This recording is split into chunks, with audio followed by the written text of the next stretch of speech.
In this video, I just want to talk about the syllabus, much like we would do if it was the first day of class. Um, I am well aware you can read, so I'm not questioning your ability to read. But really what I want to do here is, just kind of, talk about things and give you kind of the nuances of the policies in this class. The role of a syllabus for me, yeah, it's our kind of our class official document. I'm well aware of that. But really, for me, what it does is it ensures that we don't have any surprises. You at least know what my expectations are.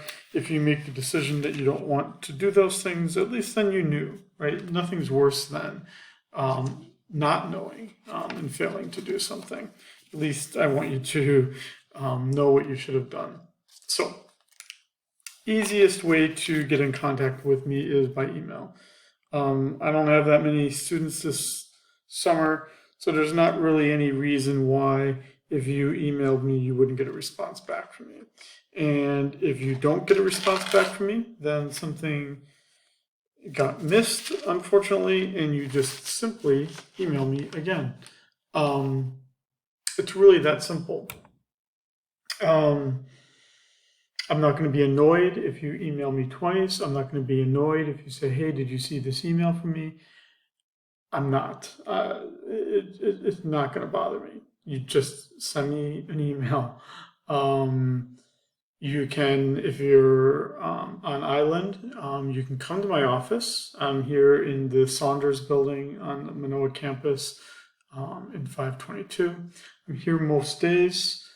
It's 2:42 a.m. as I'm making this video, so don't come here at 2:42 in the morning. It's just creepy and weird. But you can come here if that's the way you want to reach out to me. But email is the easiest way. Okay. Generally, the presumption here in this class is that you've done some introductory economics class. I don't think there's anyone in this class that doesn't have that condition. Then we have our description of the class. That's pretty straightforward there. But then here's how I talk about what this class is. So let me just, you can read, but let me just talk about it. The idea here is, for me, as a scholar who, has a PhD in economics and then has tried to use that PhD in economics to understand the way that economies evolve over time. To understand that evolution, that movement in the economy from one position to another, means that you need to look at the other social, political conditions in the society at large. And that's what we're doing here in the United States then. We're taking events that are happening, right? There's sometimes events that are happening, like the Great Depression, that is quite directly an economic event, right? But then there are other events, maybe the Civil War is almost just as obvious, but there's events like the Civil War, the Revolutionary War, the World War One, World War Two, the New Deal, where we look at these events as happening, caused again possibly by other social and political events. But what I also try to reveal here too is that the social forces that's moving the economy, the society to a certain event, are sometimes economic in nature as well. That yes, we can make this lofty statement that the United States was founded on the basis of people wanting independence from England. And I say that here on the 4th of July. Although technically we got our independence on the 2nd of July, 1776, but that's a different issue.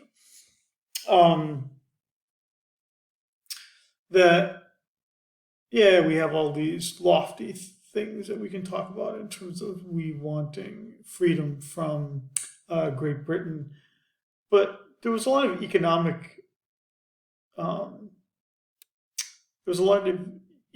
reasons behind wanting our independence, but also speaking to why some were opposed to independence.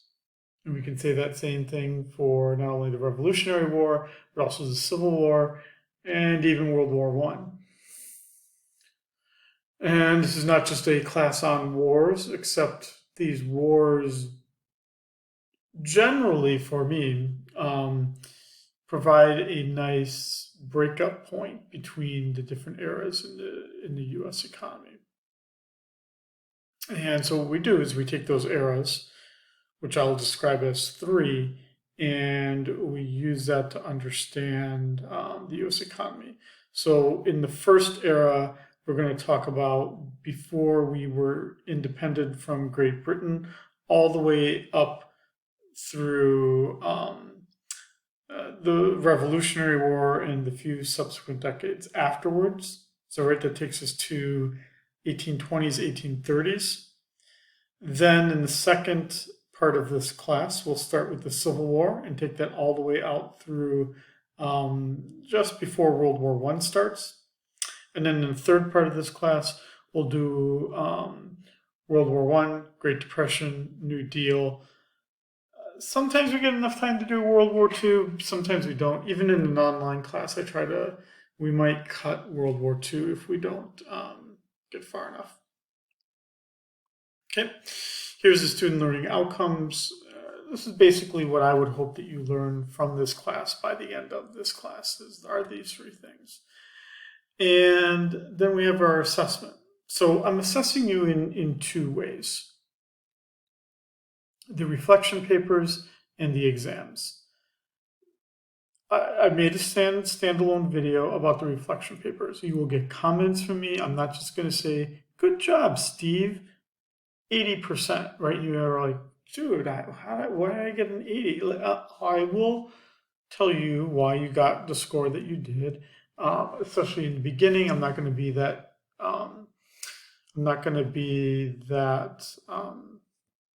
specific about things in terms of like taking off points for things, because you don't know, right? And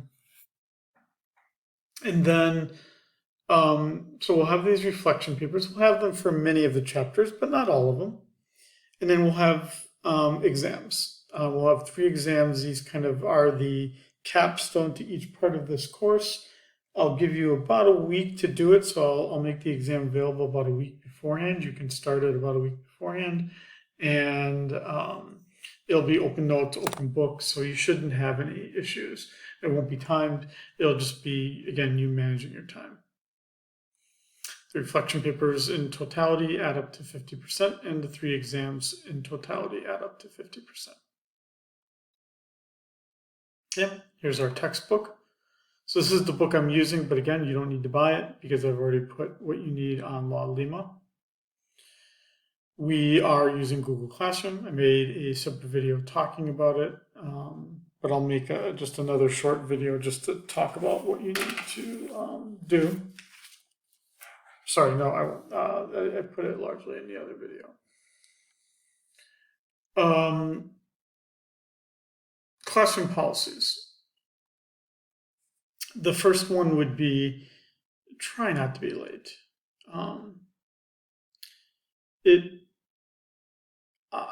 I'm not the kind of person, here we've got the official thing. If you don't do it on time, it's 0. That is the official policy. I am well aware, given that it's now the 4th of July, that's one day after this class officially started, and I'm just kind of getting everything now all posted here. I'm a pretty understanding person, and I'm not going to be grading things at 12:01 a.m. the day after it's due. So within reason, you can be a little late on things as long as the system lets you post it. Don't make my life difficult, right? Don't just email it all to me in one email and say, here you go, right? Because I need the things officially posted so that I can give you comments and things are stored and whatnot. But if you're running against time, rather than cheat, which we'll talk about here in academic integrity, or that you just don't do it and you drop the class, just reach out to me. Tell me what's going on. There's no way I would know what's going on unless you tell me something. if that requires you to be late. But otherwise, if you don't tell me anything and you just don't do something, I think the expectation would be is that you don't get any points for it. And so that would be what's right here. Academic integrity. Don't don't submit things that are not your own. That would include, this is my first semester now teaching it under this era where AI, artificial intelligence, is pretty easy now. You can go into Bing and we used Bing before, right? You can go into AI and AI can try to write the paper for you. I'd like to think that I would know. I'm not certain yet that that's the case. I'll be quite honest with you. I'm not sure that that's the case, but I'd like to think that I would know. And you're not doing yourself any favor by cheating, whether it's, buying a paper, having someone else do the paper for you, having artificial intelligence computers do it for you. You're paying good money to take this class. The, if you work hard in the class, you're not going to do poorly in the class. I'm not asking you to become an economic historian by the end of this class. I'm just asking that you be exposed to the material and that you reflect on historical events from an economic lens. If you do those things, you'll have an A or B in this class. There's no need to cheat to do well in this class. Oftentimes, in my experience of teaching, the biggest reason why people cheat, the two reasons would be either you're not confident enough about your own abilities, and that's just something you generally will need to work through to be that confident. I'm trying to give you that confidence in the sense of saying the stakes are, my expectations of what I'm expecting from you are not that large. Or that you're running out of time to do the things. And what I'm trying to say to you there is if you need a little more time, tell me, and then you don't have to cheat. If you need an accommodation of some kind, let me know. Actually, don't let me. You can tell me, but I'm just going to refer you to the COCOA program. Here's our grading scale. And then you see kind of our schedule here. I'm not having things due week by week by week. That basically, it's a 6-week class, and I divide everything up into 2 weeks. So every 2 weeks, you're doing a few reflection papers and an exam. Some reflection papers and an exam, some reflection papers and an exam. Again, I don't think you can do these all in a day or even 2 days. But I don't know. I don't know what your work schedule's like. I think if you woke up the morning of July 16th not having done anything, I think if you really, really, really, really had to and you were okay with subpar performance, you could probably do it in a day. If you really, really had to, but it wouldn't be fun and it wouldn't be the right way to do it. Now you're going to do it that way, and I'm not saying to do it that way, but pace it out. Right? That's the whole advantage to me giving you, I do these blocks. About a third of you in this class will really hate it because you know that you can't manage your time. Everyone else seems to be okay with it. It's just a reality, I think, of how I work when I take something online is that I'm doing other things. And, I go through these spurts of I can work a lot on this class and then, 2 days are going to go by and now I can work a lot on it again. I don't like to have things due every few days or let's say every week because you might have a bad week in some other class you're taking. And so you need that flexibility. This is affording you that flexibility. If you don't like that, then create for yourself some own internal deadlines before that 2-week deadline. But just basically know that there's 3 big deadlines then. July 16th, July 30th, and August 11th. Those are the 3 big dates when the materials are due. And then we just have our Title IX syllabus information. Okay, so I hope that helps you understand kind of the syllabus and the policies for this class.